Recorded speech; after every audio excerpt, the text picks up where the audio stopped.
lorsqu'il y a un des compétiteurs qui arrive à un certain résultat, l'écart se creuse. Il est très difficile, au terme d'un certain nombre de pourcentages, de pouvoir imaginer les contrats, à moins que ce soit vraiment une catastrophe. Mais tout le monde aujourd'hui est convaincu que la tendance telle qu'elle s'est dessinée depuis hier soir, de plus en plus, ça fait l'ombre d'aucun doute que le candidat numéro 3 est dans la meilleure position pour pouvoir remporter ces élections, sans triomphalisme bien sûr. Voilà, je crois qu'on n'a plus assez d'heures pour spéculer. Nous serons fixés bientôt là. Nous revenons à l'intérêt national parce que vous avez souligné quelque chose de très important, que ce n'est pas un individu qui va gagner, mais c'est plutôt le peuple qui a gagné parce que le peuple congolais a montré le degré de sa maturité. Alors, pour ce soir, ceux, par exemple, qui vont voir leur candidat le plus aimé n'est pas remporter la course, est-ce que pourront considérer que c'est le monde qui s'arrête, le Congo arrête de fonctionner? Qu'est-ce qu'il faudra faire? Je pense que c'est très simple dans ce genre de choses. Lorsqu'on s'engage d'abord en politique, on s'engage en politique évidemment avec des convictions, avec un idéal. Lorsque on s'engage en politique, on s'engage également avec des ambitions d'exercer des responsabilités d'État, n'est-ce pas? Mais ces responsabilités d'État ne se donnent pas de manière normative. C'est-à-dire qu'aujourd'hui, il suffit de se dire « je suis candidat à la présidence de la République », automatiquement on dit « c'est lui le candidat et c'est lui le président ». Non, on doit se soumettre au suffrage universel, au suffrage du peuple. C'est le peuple qui va choisir. Et c'est les règles que nous impose notre Constitution, c'est le choix que les Congolais ont fait. Nous avons une Constitution qui a été adoptée par référendum, par la volonté du peuple, qui exprime la volonté du peuple. Le peuple a dit, voilà, dorénavant, si vous voulez être président de la République, vous devez vous soumettre au suffrage universel. Dans d'autres pays, le suffrage n'est même pas universel, il est censitaire, n'est-ce pas? Et ici, on a dit, c'est le peuple qui choisit les présidents de la République par les élections. Alors donc, lorsque vous engagez dans la vie politique, il y a des choses qu'il ne faut pas perdre de vue. Également, lorsque vous êtes compétiteur dans une élection, effectivement dans un processus électoral, vous ne devez pas perdre de vue que soit vous allez gagner, soit vous allez perdre. Il ne faut pas être exclusif en disant « moi je vais, on y va pour gagner ». Mais il faut se dire, j'y vais pour gagner, mais je peux aussi perdre. Et si je perds, je dois assumer. Mais surtout, lorsqu'on a perdu, vous avez posé une question précise là-dessus, je voudrais vous dire à tous ceux-là qui, d'ailleurs, ils étaient au nombre de 11 pour l'élection présidentielle. Il y a déjà, disons combien, 9 qui savent déjà que les carottes sont cuites. Mais ce n'est pas la fin du monde. Vous les croisez. Dernièrement, j'étais à l'église les dimanches avec un des candidats à la présidence de la République qui n'a pas, qui n'a pas réussi à aller plus loin à la finale, n'est-ce pas? Mais il était là, il a prié comme tout le monde, il était en famille. Donc je pense que ceux-là d'abord, les 9 autres candidats, qui ont compris que les carottes étaient cuites. Mais on n'a pas appris qu'il y a un candidat président de la République qui s'est suicidé, qui voulait à tout prix gagner, à tout prix. Non, ils ont compris que la vie continue. Ils en ont tiré les leçons. C'est là où je voulais arriver. C'est là où je voulais arriver. Il faut simplement tirer les leçons de l'échec. En se disant certainement que je n'ai pas, par exemple, expliqué aux Congolais le vertu de mon projet de société. Je n'ai pas été assez présent ici ou là. Et donc, on trouve toujours des leçons à tirer pour se dire de toutes les façons, il me reste encore 1 ou 2 ressorts, c'est-à-dire il me reste encore l'opportunité d'être là en 2016 et d'être là même au-delà. Je crois que c'est ça le fondamental.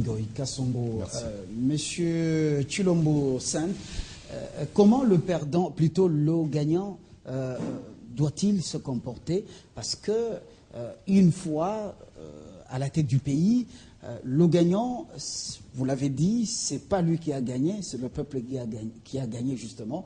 Comment devra-t-il se comporter? Est-ce qu'il sera seulement le président de ceux qui l'ont élu? Est-ce qu'il sera seulement le président des provinces qui lui ont permis d'avoir plus de voix? Comment devra-t-il se comporter? Merci pour la question. Je pense que je fais mienne les propos tenus par mes prédécesseurs, par mes aînés. Je crois qu'ici, nous sommes face à une situation de responsabilité. le premier comportement de celui qui sera déclaré vainqueur de l'élection présidentielle du 28 novembre dernier est d'abord l'humilité, la sérénité et une attitude responsable, parce qu'en ce moment-là, il va réaliser la responsabilité d'État qui est la sienne, parce qu'il est ou il sera président de tous les Congolais. Je dis bien de tous les Congolais. Ceux qui l'ont élu, ceux qui ne l'ont pas élu. Il n'y aura pas question des provinces qui lui ont permis d'accéder à la magistrature suprême. Il n'y aura pas question d'exclure les provinces qui ne l'ont pas élu, parce qu'en ce moment-là, il assume. Et n'oubliez pas que le pouvoir dans nos pays d'Afrique, particulièrement dans nos pays d'Afrique noire, c'est un pouvoir communautaire. Ce qui explique, une fois que vous êtes là, vous devez fonctionner avec tout le monde.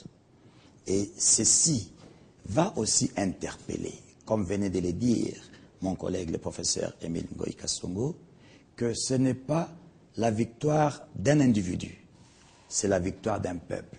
C'est le peuple congolais qui va gagner, c'est le peuple congolais qui a gagné. Pourquoi? Parce que ce peuple était exposé à plusieurs défis. Le premier est celui de s'entendre dire que les élections n'allaient pas avoir lieu. Mais le peuple congolais, sur financement en grande partie de son gouvernement, a organisé ces élections. Le peuple congolais s'est mobilisé. Lorsque nous entendons chaque soir, depuis 4 jours, les bureaux de la CENI, par l'intermédiaire du pasteur Moïse Mulunda, nous donner les résultats, et là, je me permets de dire que ce n'est pas la CENI qui est l'arbitre. La CENI ne fait que rendre les résultats que l'arbitre qui est le peuple, qui détient le pouvoir souverain de désigner qui va diriger, quelles sont les personnes qui l'accompagneront en formant une majorité au niveau de la chambre basse du Parlement. Donc ici, c'est le peuple congolais dans son ensemble. Là, on peut dire que la CENI, c'est le commissaire au match? Oui, effectivement. Ou c'est la FECOFA? Je peux dire que c'est les commissaires du match, parce que les acteurs, ce sont les compétiteurs, comme on venait de le dire, et c'est la population qui a prononcé un verdict que la CENI va rendre public. Et ici, lorsque nous parlons de la population congolaise, y compris nos compatriotes qui sont à l'extérieur du pays, aujourd'hui, lorsqu'on utilise les termes diaspora, ça commence à avoir une mauvaise connotation. Je suis de ceux qui pensent que nous pouvons parler des Congolais de l'étranger. Ceux qui sont à l'extérieur du pays, qu'ils aient pris part ou pas, déjà, ils sont exclus parce qu'ils n'ont pas pris part au vote. Mais le président qui sera proclamé dans les heures qui viennent, c'est leur président. Ce qui explique que tous, dans le calme, dans la sérénité, dans l'optimisme, dans l'objectivité, nous devons accueillir ces résultats dans la paix. Ça, c'est le candidat, justement, Toussaint Tshilombo, l'éminent vainqueur, oui. L'éminent vainqueur oui. De la présidentielle du 28 novembre. Oui. Ça, c'est à son niveau. Oui. Il devient le président, même de ceux qui ne l'ont pas élu. Oui. Le président de tous les peuples congolais des provinces qui ne lui ont pas donné des voix. Oui. Justement. Alors, comment ceux qui ont amené les futurs ou l'éminent gagnant à la tête du pays, comment doivent-ils se comporter tout de suite là, après l'annonce des résultats? Je crois que dans les heures qui viennent, nos populations, à travers les pays et à l'extérieur du pays, attendent que le bureau de la CENI prononce le nom du gagnant.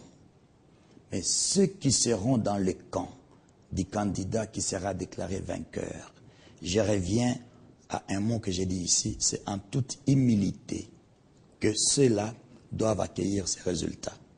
Même si il y aura des réjouissances qui vont s'en suivre, mais la première des choses est de rendre grâce à Dieu qui a permis que cela puisse se faire. C'est la raison pour laquelle nous devons modérer, nous devons tempérer nos ardeurs. Bien sûr, les deux camps, comme venaient de le dire mes deux prédécesseurs, parce qu'il y a déjà 9 qui connaissent déjà leur sort. On peut tout faire, la machine ne va pas aller dans le sens inverse, la machine continue dans le sens qu'il s'est choisi. Et dans les heures qui viennent, un des deux candidats qui se sont détachés, et surtout avoir les tendances, n'oublions pas que le candidat numéro 3, le candidat Joseph Kabila Kabange, a déjà une avance d'1 329 voix. 1 301 par rapport à 329 voix par rapport, 11, oui, par rapport au candidat Étienne Tshisekedi. Et ici, je pense que si je revenais à la première question, est-ce le candidat qui sera proclamé serait le président de tout le monde? Je dirais oui. Plus d'ailleurs de ceux qui ne l'ont pas élu. Parce qu'il va montrer à ceux qui ne l'ont pas élu que j'ai été amené à la tête du pays pour travailler pour vous tous. Parce que vous ne m'avez pas élu à propos de ce que vous savez. Chacun de vous attendait peut-être de moi quelque chose qui n'a pas obtenu lors d'un mandat ou que je n'ai jamais donné. Mais maintenant, je vais faire de telle sorte à ce que vous soyez satisfaits. Mais nous savons de nature, l'homme est un perpétuel insatisfait. Et aussi, nous devons aussi tirer des leçons par rapport à ces élections qui viennent de se dérouler. 72 heures après les votes, c'est ça l'intitulé de votre émission, je crois. Justement. 72 heures après les votes, je crois que nous avons plusieurs leçons à tirer, de telle sorte que nous puissions nous fixer dans le présent pour bien préparer l'avenir. En nous présentant, nous sommes 3 cadres du PPRD, vous avez dit les partis présidentiels, nous sommes avec notre aîné qui est président d'un parti politique qui fait partie de la majorité présidentielle, mais pour nous, le travail ne fait que commencer. Parce que... justement, au-delà de l'honneur, au-delà du tapis rouge du prochain président, au-delà des honneurs, de tout ce qu'il y a comme faveur, avantage d'un chef, mais c'est une responsabilité. Ce sont des responsabilités. Effectivement. Et généralement, ce jour-là, il y en a qui versent des larmes. Hein. Oui. Parce que tu as 5 ans, et maintenant tu as tu as plus de 75 millions de Congolais que tu dois supporter. Nous avons sillonné les pays. J'ai eu la chance ou le privilège d'accompagner les candidats numéro 3 presque partout dans le pays lorsqu'ils battaient campagne. Et notre rôle ne se limitait pas seulement à voir comment la population applaudissait. Notre mission était aussi de tendre l'oreille pour entendre ce que la population disait aux candidats. Au cas où vous êtes élus, voilà ce que nous attendons de vous. Et c'est à notre niveau de préparer des petites notes, de préparer déjà de mini-projets pour partout où nous sommes passés, de telle sorte que si c'est notre candidat, et je l'espère, et je le souhaite, je suis même convaincu que notre candidat, votre droit, qui sera, la CENI effectivement, notre candidat, je n'ai pas donné les résultats, comme vous avez dit que, comment attendre ces résultats. J'ai dit en toute humilité, mais cela n'empêche pas que chacun de nous, chacune des équipes qui ont accompagné les compétiteurs puisse projeter le résultat. Donc, notre rôle était aussi de tendre l'oreille et de relever tout ce que la population posait comme problème. Et j'étais content d'entendre mon candidat, notre candidat, nous qui sommes sur le plateau, dire que tout n'a pas été parfait, tout n'est pas terminé, et nous avons un devoir historique à reconstruire et à moderniser ces pays. Donc, le camp de celui qui sera déclaré vainqueur, c'est un camp qui doit observer une certaine humilité parce que le travail commence en ce moment-là.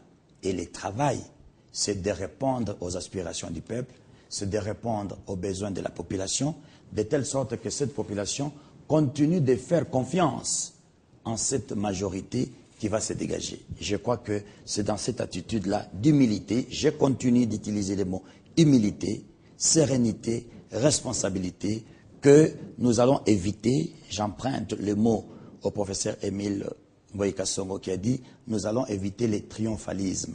parce qu'il n'y a pas un Congolais qui aura gagné sur un autre, mais c'est